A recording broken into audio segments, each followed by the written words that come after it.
জামাত ইসলামের একজন ভাই মোশাররফ সাহেব উনি প্রচারণায় আছেন।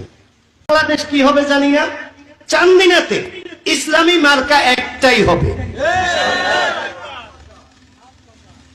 একটা কথা শুধু এখনো বাকি আছে, জামাত ইসলামের একজন ভাই মোশাররফ সাহেব উনি প্রচারণায় আছেন, থাকুক। ওনারা অনেক বড় দল, ওনাদের অনেক লোক আছে, ওনারা কি আমরাই করুক না।